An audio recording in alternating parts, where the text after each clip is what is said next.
नमस्कार मित्रांनो, पुन्हा एकदा तुम्हा सर्वांची आजच्या व्हिडिओमध्ये खूप खूप आणि मनापासून स्वागत आहे। आजच्या व्हिडिओमध्ये आज आपण पाहणार आहोत सरकारी कर्मचाऱ्यांसाठी आनंदाची बातमी।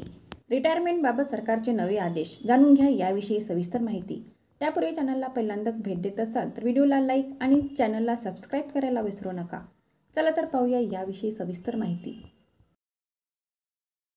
सरकारी कर्मचाऱ्यांसाठी एक महत्त्वाची बातमी समोर येत आहे। सरकारी कर्मचाऱ्यांसाठी लागू असणाऱ्या रिटायरमेंटच्या नियमांमध्ये नुकताच एक महत्त्वाचा बदल करण्यात आला आहे।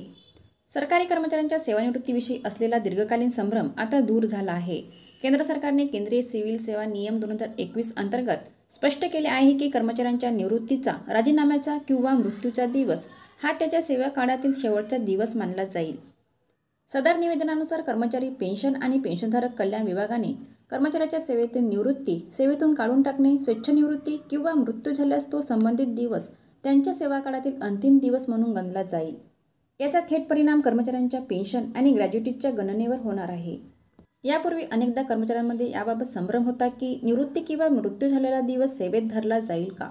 आता सरकारने स्पष्ट केले आहे की तो दिवस सेवेत गणला जाईल आणि त्यामुळे त्याचाही विचार पेन्शन गणनेत केला जाईल। जर एखादा कर्मचारी निवृत्ती किंवा मृत्यूपूर्वी रजेवर असेल किंवा निलंबित अवस्थेत असेल तर त्या कालावधीचा स्वतंत्र विचार केला जाईल। म्हणजेच रजा किंवा निलंबनाचा कालावधी हा स्वतंत्रपणे सेवाकाळाचा भाग मानला जाईल आणि त्याचा हिशेब तदनुसार होईल।